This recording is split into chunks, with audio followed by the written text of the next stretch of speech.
BC రిజర్వేషన్ల అంశంపై తెలంగాణ హైకోర్టులో విచారణ కొనసాగుతోంది. ప్రభుత్వం తరపున ఏజీ సుదర్శన్ రెడ్డి వాదనలు వినిపిస్తున్నారు.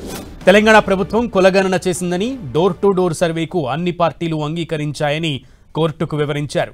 అసెంబ్లీ ఏకగ్రీవ తీర్మానం ప్రకారమే సర్వే జరిపామన్నారు. సర్వేలో బీసీ జనాభా 57.6%గా తేలిందని చెప్పారు.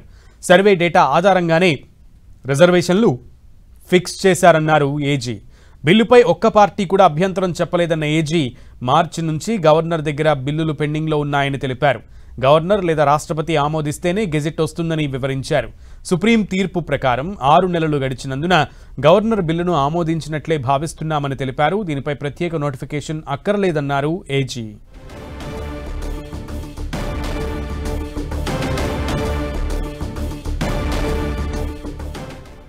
రైట్, మొత్తానికి హైకోర్టులో వాదనలైతే వాడివేడిగా జరుగుతున్నాయి. ఏజీ తమ వాదనని వినిపిస్తున్నారు, ప్రభుత్వం తరపు వాదనని వినిపిస్తున్నారు. పూర్తి సమాచారం మా ప్రతినిధి తిరుపతి చారిని అడిగి తెలుసుకుందాం. చారి, చెప్పండి.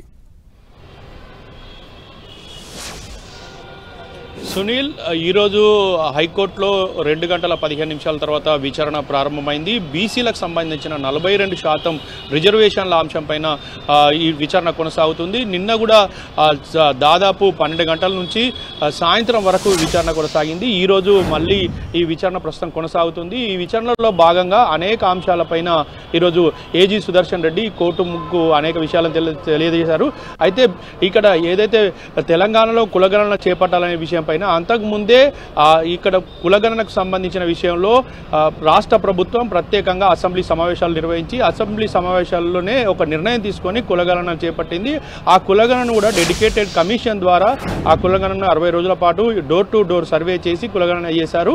ఆ కులగణన ఆధారంగానే మార్చిలో దీనికి సంబంధించి ఏదైతే 42% బీసీలకు రిజర్వేషన్లు కల్పించాలనే బిల్లును తీసుకొచ్చింది. ఆ బిల్లును రాష్ట్రపతికి పంపింది. ఆ తర్వాత ఆర్డినెన్స్ను కూడా ప్రభుత్వం తీసుకొచ్చింది. ఆర్డినెన్స్ గవర్నర్ వద్దకు పంపింది. అయితే గవర్నర్ వద్దకు పంపిన తర్వాత అప్పటి నుంచి ఇప్పటి వరకు ఆర్డినెన్స్ పైన గవర్నరు అటు ఆమోదం తెలపడం కానీ రిజెక్ట్ చేయడం కానీ ఏది చేయలేదు అంటూ కూడా ఏజీ సుదర్శన్ రెడ్డి కోర్టు దృష్టికి తీసుకొచ్చారు. దీంతో ఆర్డినెన్స్కు సుప్రీంకోర్టు గైడ్లైన్స్ ప్రకారం 6 నెలల సమయం వరకు నిర్ణయం తీసుకోకపోతే ఖచ్చితంగా అది అమల్లోకి వస్తుంది, ఖచ్చితంగా ఆ బిల్లు పాస్ అయిన కిందనే పరిగణించాల్సి వస్తుంది అని చెప్పేసి కూడా ఏజీ సుదర్శన్ రెడ్డి హైకోర్టు దృష్టికి తీసుకొచ్చారు. ఖచ్చితంగా బీసీలకు రిజర్వేషన్ కల్పించాలి, 57.6% ఇక్కడ జనాభా ఉంది బీసీలకు సంబంధించి అంటూ కూడా తాజాగా సుదర్శన్ రెడ్డి కోర్టుకు విధించారు. అదేవిధంగా బిల్లు నంబర్ 4ను కూడా దానికి సంబంధించిన కాపీ పత్రాలను కూడా హైకోర్టుకు సమర్పించారు. దీంతో ఇక రిజర్వేషన్ల విషయంలో రాష్ట్ర ప్రభుత్వం చిత్తశుద్ధితో ఉంది కాబట్టి రిజర్వేషన్లు జనాభా దామాషా ప్రాతిపదికన రిజర్వేషన్లు కల్పించాలని తాము కల్పించాము కాబట్టి హైకోర్టు కూడా దీనన్నిటి పరిగణలోకి తీసుకోవాలి, ఈ రిజర్వేషన్లకు ఆమోదం తెలపాలి. జీవో నంబర్ 9 ద్వారా ఇచ్చిన ఈ రిజర్వేషన్లకు సంబంధించి ఈ స్థానిక సంస్థల ఎన్నికల్లో అమలయ్యేలా చూడాలంటూ కూడా హైకోర్టును కోరారు. ఈ నేపథ్యంలో ఒకవైపు విచారణ కొనసాగుతున్నాయి, ఇంకా ఇంప్లీడ్ పిటిషన్లు చాలా జమ అయ్యాయి, వాటన్నిటిపైన కూడా విచారణ జరుగుతుందని తెలుస్తోంది. దీంతో పాటు ఇప్పటికే ప్రతిపాదులుగా అంటే జీవో 9 నంబర్ను వ్యతిరేకిస్తూ నిన్న మాధవరెడ్డితో పాటు వివేక్ రెడ్డి ఆ కేసును వాదించారు. అనేక అంశాలను ఆయన ప్రస్తావించారు. ఖచ్చితంగా జీవో 9ను కొట్టివేయాలంటూ దీన్ని రద్దు చేయాలంటూ కోరారు. అయినప్పటికీ దానిపైన విచారణ కొనసాగుతుంది.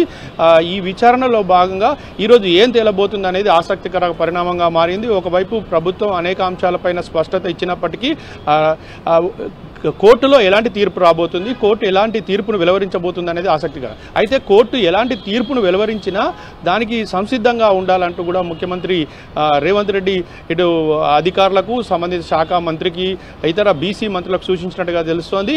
మొత్తానికైతే ప్రభుత్వం ఒకవేళ వ్యతిరేకంగా తీర్పు వస్తే ఇదే విషయం పైన సుప్రీంకోర్టుకు వెళ్ళాలనే ఆలోచన కూడా ప్రభుత్వం చేసినట్టుగా తెలుస్తోంది.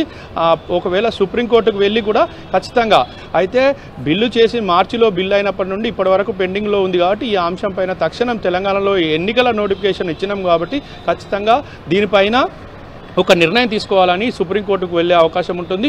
ఒకవేళ కోర్టు అనుకూలంగా తీర్పిస్తే తెలంగాణ వ్యాప్తంగా సంబరాలు నిర్వహించడం పాటు బీసీల కోసం ప్రభుత్వం చేసిన కృషి ఫలించిందనే మెసేజ్ను ప్రజల్లోకి పూర్తిస్థాయిలో తీసుకుపోవాలి. ఖచ్చితంగా ఈ జరిగే ఎన్నికల్లో లబ్ధి పొందాలనే ప్రభుత్వం భావిస్తోంది. గత చరిత్రలో అంటే ఎప్పుడూ లేని విధంగా బీసీల కోసం ఈ ప్రభుత్వం పనిచేసిందనే విషయాన్ని కూడా ప్రజల్లోకి తీసుకెళ్లాలనే భావనతో ప్రభుత్వం ఉంది. మొత్తానికైతే ముఖ్యమంత్రి దీనిపైన ప్రత్యేక దృష్టి సారించారు. ఇక దీనికి సంబంధించిన విషయాలను ఎప్పటికప్పుడు అప్డేట్ చేయాలంటూ టీపీసీసీ చీఫ్ మహేష్ కుమార్ గౌడ్ కూడా ఆదేశించారు. అదేవిధంగా ఇప్పటికే మంత్రులు జూపల్లి కృష్ణారావు, వాకిటి శ్రీహరి హైకోర్టుకు వెళ్లారు. వీటన్నిటిని ఎప్పటికప్పుడు పరిశీలిస్తున్నారు. నిన్న కూడా వాకిటి శ్రీహరి, అదేవిధంగా పొన్నం ప్రభాకర్, కొండ సురేఖ గారు కూడా వెళ్ళారు. మొత్తానికి మంత్రులు ముగ్గురు కూడా వెళ్ళారు.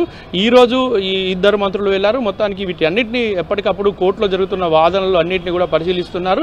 దీనికి అనుగుణంగా ఆ కోర్టు ఎలాంటి తీర్పు వెలువరించబోతుంది అనేది ఆసక్తికరం. అయితే ఒకవైపు ఎన్నికల షెడ్యూల్ను గతంలోనే విడుదల చేశారు. ఈ రోజు నుండి నామినేషన్ల స్వీకరణ పర్వం ప్రారంభమైంది. నామినేషన్లకు ఈ రోజు నుంచి 11వ తేదీ వరకు, అంటే మొత్తంగా స్థానిక సంస్థల ఎన్నికలకు సంబంధించి 5 విడతలుగా ఎన్నికలు జరగబోతున్నాయి. ఇందులో మొదటి విడతగా ఎంపీటీసీ, జడ్పీటీసీ స్థానాలకు ఎన్నికలు జరగబోతున్నాయి.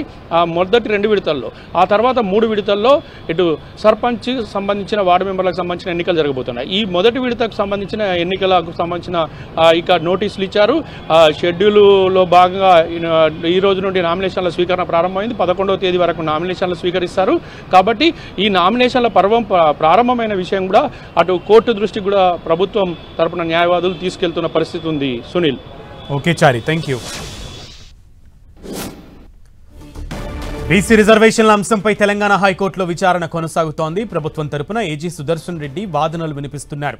తెలంగాణ ప్రభుత్వం కులగణన చేసిందని, డోర్ టు డోర్ సర్వేకు అన్ని పార్టీలు అంగీకరించాయని కోర్టుకు వివరించారు.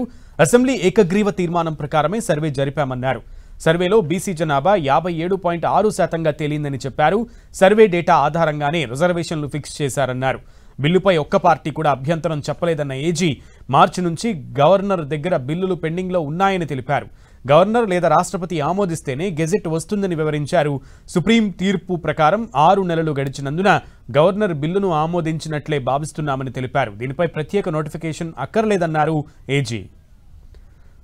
హైకోర్టులో వాదనలైతే కొనసాగుతున్నాయి. హైకోర్టులో వాదనల్ని ముఖ్యంగా ఏజీ వాదనలు వినిపిస్తున్నారు ప్రస్తుతం. అలాగే అటు ఇంప్లీడ్ పిటిషనర్ల తరపు కూడా వాదనలు వినడానికి హైకోర్టు సుముఖంగా ఉంది. సో ఈ నేపథ్యంలో ఈరోజు వాదనలు అయితే ఈరోజు కూడా వాడి వేడిగా జరిగేటువంటి ఆస్కారమే కనబడుతోంది. పూర్తి సమాచారం మా ప్రతినిధి కొండల్ని అడిగి తెలుసుకుందాం. కొండల్, మంత్రులు నిన్న హైకోర్టుకి చేరుకుని ప్రత్యేకంగా జరిగినటువంటి వాదోపవాదాలన్నింటినీ కూడా విన్నటువంటి పరిస్థితి, పరీక్షించినటువంటి పరిస్థితి. మరి ఈరోజు పరిస్థితి ఏంటి?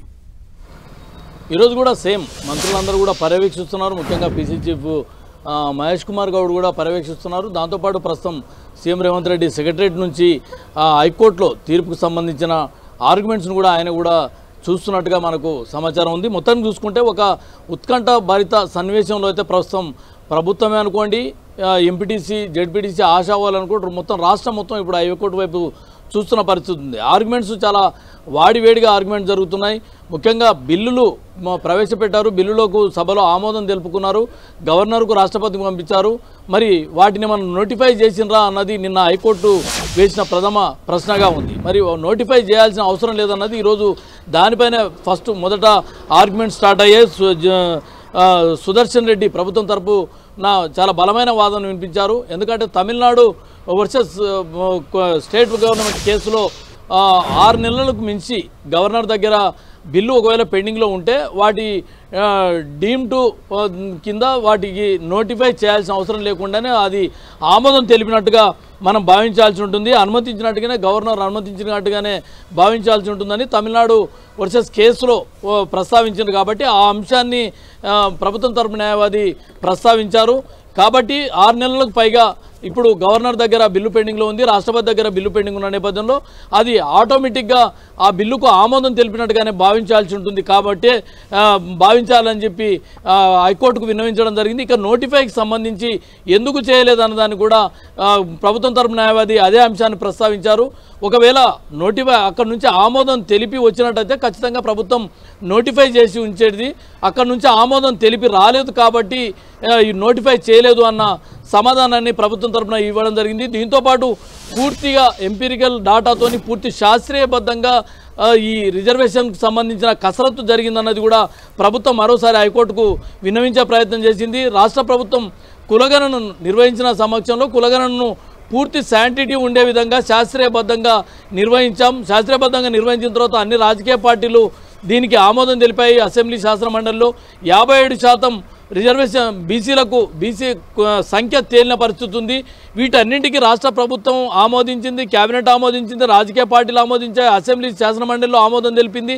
అలాంటి పక్షంలో ఇప్పుడు ప్రత్యేకంగా దానికి సంబంధించిన డాటా ఏమవసరం ఉంటుంది? పిటిషనర్ కన్నా వాదన కూడా ప్రభుత్వం తరపున న్యాయవాది బలంగా తన వాదన వినిపించిన పరిస్థితి ఉంది. మొత్తానికి చూడాలి, కొంత హాట్గా అయితే జరుగుతున్న పరిస్థితి ఉంది. అయితే దీంట్లో ట్రిపుల్ టెస్ట్కి సంబంధించిన అంశం అన్నది 50% క్యాప్కు సంబంధించిన అంశం అన్నది ఒక ప్రధాన అంశంగా ఉంది. మరి దానికి సంబంధించి కూడా ప్రభుత్వం తన వాదనను బలంగా కోర్టుకు విన్నవించే ప్రయత్నం అయితే చేస్తుంది. దీనిపై హైకోర్టు నుంచి ఎలాంటి తీర్పు వస్తుంది అన్నది మాత్రం కొంత ఆసక్తి రేపుతుంది. ముఖ్యంగా నిన్న పిటిషనర్ తరపు వాదనల్లో ప్రధానంగా మీరు అన్నట్లుగా ఇప్పుడు ఆ ట్రిపుల్ టెస్ట్ ఒకటి అలాగే ఏకసభ్య కమిషన్ నివేదికను బహిర్గతం చేయలేదని ఈ 2 పాయింట్లు కూడా పిటిషనర్ తరపు చాలా బాహాటంగా గట్టిగా వినపడినటువంటి వాదనలు. దానికి సంబంధించి నిన్న సింఘ్వి కూడా వాదనలు వినిపించారు అన్న విషయం కూడా మనం చూసాం. సో ఈ రోజు ఏజీ వాదనలో కూడా ఆ 2 అంశాలకు సంబంధించి ఏమైనా ప్రస్తావన వచ్చిందా? వాదనలో బలంగా వినిపించే ప్రయత్నం చేశారు. ఎందుకంటే 42% రిజర్వేషన్లను ఖరారు చేయడానికి ప్రభుత్వం చేసిన కసరత్తు ఏందన్నది ప్రధానమైన అంశం. ఎందుకంటే గతంలో హైకోర్టు కులగణన చేసిన సమయంలోనే దీనిపైన ఒక డైరెక్షన్ ఇవ్వడం జరిగింది. అసలు ప్రభుత్వం చేపట్టిన కులగణనకు శాంటిటీ ఏముంటుంది, శాస్త్రీయబద్ధంగా ఎక్కడ చేస్తున్నారన్న ప్రశ్నకు అనుగుణంగానే నాడు ప్రభుత్వం డెడికేటెడ్ కమిషన్ భూసాని వెంకటేశ్వర నేతృత్వంలో కమిషన్ను ఏర్పాటు చేసింది.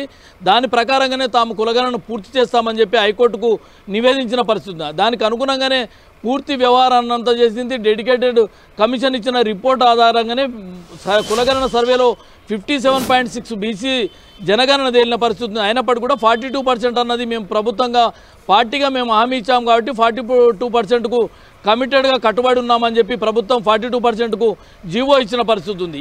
ఈ 2 అంశాల్లో ఎక్కడ కూడా ప్రభుత్వం పూర్తి స్థాయిలో తమ వాదన అయితే బలంగా వినిపించింది. దాంట్లో ఎక్కడ వెనుకబడినట్టుగా ఎక్కడ లేదు. ఇక 50% రిజర్వేషన్ క్యాప్కు సంబంధించిన అంశమే కొంత అడ్డంకిగా మారే అవకాశం ఉంది. Indira Sawhney union state of గవర్నమెంట్కి సంబంధించిన కేసులో రిజర్వేషన్లు 50% క్యాప్ దాటకూడదన్నది సుప్రీంకోర్టు ఇచ్చిన డైరెక్షన్ తీర్పు ఉంది. అయితే దీనికి భిన్నంగా ఉందన్నది పిటిషనర్ తరపు న్యాయవాదులు వాదిస్తున్న వాదన. 50% రిజర్వేషన్లు మించకూడదని సుప్రీంకోర్టు ఆదేశాలుంటే ప్రభుత్వం ఎలా 50%కు మించి రిజర్వేషన్లు ఖరారు చేస్తుందన్నది ప్రధానంగా పిటిషనర్ తరపు న్యాయవాదులు ఉంది. అయితే దీంట్లో కొంత శాస్త్రీయబద్ధంగా కులగణన అనుకోండి, జనాభా లెక్కల సంబంధించి సర్వే పూర్తి చేసినప్పుడు శాస్త్రీయబద్ధంగా ఉన్నప్పుడు రాష్ట్ర ప్రభుత్వానికి ఆ వెసులుబాటు ఉంటుంది. ముఖ్యంగా స్థానిక సంస్థలకు సంబంధించిన అంశంలో ప్రభుత్వానికి వెసులుబాటు ఉంటుంది. 243D కింద ఈ వెసులుబాటు ఉంటుందన్నది ప్రభుత్వం చెప్తున్న వాదనగా ఉంది. అయితే వీటి పట్ల హైకోర్టు ఏ విధంగా సంతృప్తి వ్యక్తం చేస్తుందన్నది ఇప్పుడు అందరినీ కొంత క్వశ్చన్ మార్క్గా ఉన్న పరిస్థితి ఉంది. దీనికి ఒకవేళ హైకోర్టు సానుకూలంగా వ్యక్తం చేసినట్టయితే ఖచ్చితంగా ప్రభుత్వానికి అనుకూలంగా, బీసీలకు అనుకూలంగా 42% రిజర్వేషన్లకు హైకోర్టు నుంచి సానుకూలమైన తీర్పు వచ్చే అవకాశం ఉంది. ఒకవేళ అలా కాని పక్షంలో ఇందిరా సహాని కేసును ఒకవేళ రెఫరల్గా తీసుకున్న పరిస్థితి ఉంటే 50% క్యాప్కు మించకూడదన్నది ఒకవేళ హైకోర్టు భావించినట్టయితే ప్రభుత్వం అనుకున్న దానికి ప్రతికూలమైన తీర్పు వచ్చే అవకాశం ఉంది. మరి ఈ 2 తీర్పులకు అనుగుణంగా రాష్ట్ర ప్రభుత్వంగా ఏ విధమైన నిర్ణయం తీసుకోవాలనేది సాయంత్రం ముఖ్యమంత్రి చేసే కీలకమైన సమావేశంలో నిర్ణయం తీసుకునే అవకాశం ఉంది. ఆ నిర్ణయం ఎలా ఉంటుంది? పార్టీ పరంగా 42% రిజర్వేషన్లు ఇచ్చి ప్రభుత్వం ఎన్నికల నిర్వహణకు ముందుకెళ్తుందా, లేదంటే హైకోర్టులో ఇచ్చిన తీర్పును సవాల్ చేస్తూ సుప్రీంకోర్టు గడప దొక్కుతుందా అన్నది సాయంత్రం తెలుస్తుంది. Okay Kondal, thank you. Keep updating us.